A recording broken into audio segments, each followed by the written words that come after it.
Welcome into the I-80 Boys Louisville versus Notre Dame prediction video here. I'll start us off with Louisville, and Christian will take Notre Dame here.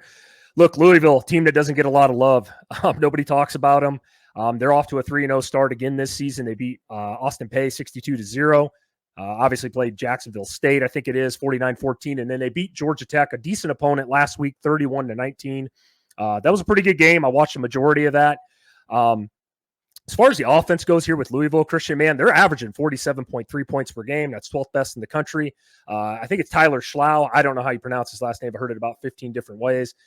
This kid's looked pretty good, man. I think he transferred over from Texas Tech, if I'm not mistaken here. He's 52-76 on the year, 850 yards, just about a 70% completion percentage, 8 touchdowns, 0 interceptions on the year. He does throw a really nice ball, by the way. I did notice that last week against Georgia Tech.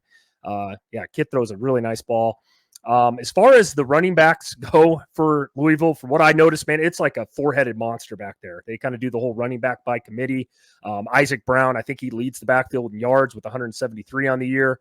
And then they got another Brown kid back there. I think he leads with carries with almost 20. Duke Watson's another running back. They rotate in and out. So Louisville, they got a whole committee of running backs back there. Not the issue at wide receiver, though. I've heard this name thrown around. I'm sure you have too, Christian. Ja'Cory Brooks, this guy's really good. He's got 17 catches on the year, almost 300 yards and 2 TDs. They also have Chris Bell. He's amassed for 167 yards on the year.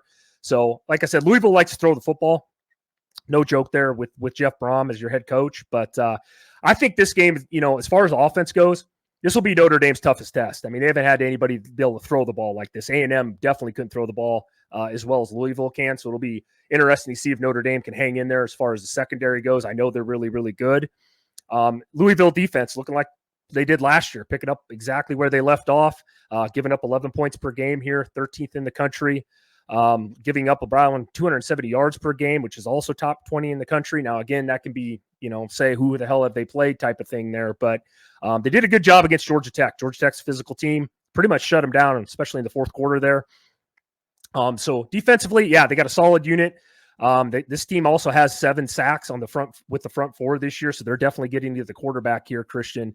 And it'll be interesting. If I'm Louisville, man, I'm putting all sorts of pressure on Riley Leonard. We know, and I've talked about it, his inability to throw the ball down the field so far this year. So it'll be interesting to see how that pans out. So I'll kick it over to you for Notre Dame, though.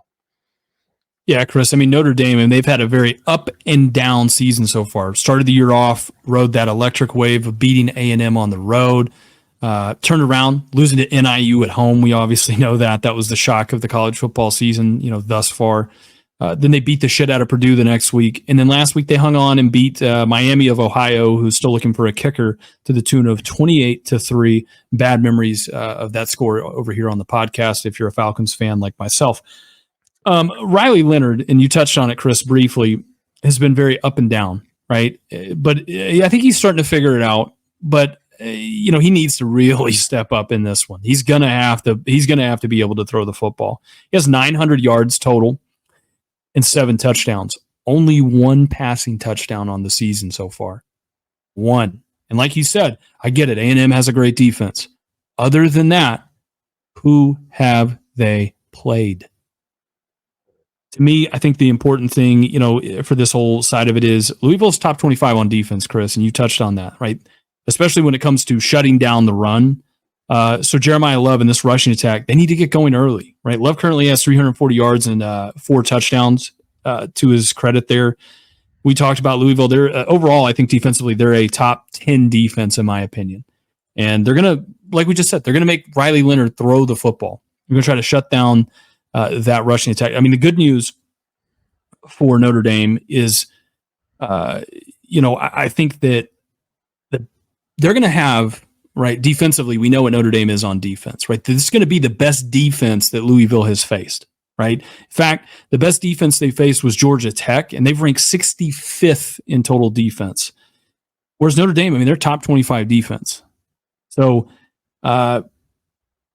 but like you said, Louisville has a top 5 offense. So, I mean, however you want to, pick that poison there, it's kind of hard to break down. To me, look, the Fighting Irish, they need Babacar Toure and his 3 sacks to step up in this one, kind of force Tyler Show off his mark. Look for Jack Kaiser to step up and pace the defense, I think.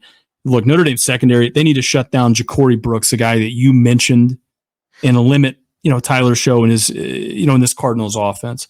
With that being said, Chris, I'm going to get into my score prediction for this one. Give me Louisville 31, Notre Dame 24. Oh, wow. Okay. Going with the upset there. If you guys don't know, I think Louisville is like 6-point dogs right now currently. So a lot of people on Notre Dame. Obviously, the game's played in South Bend.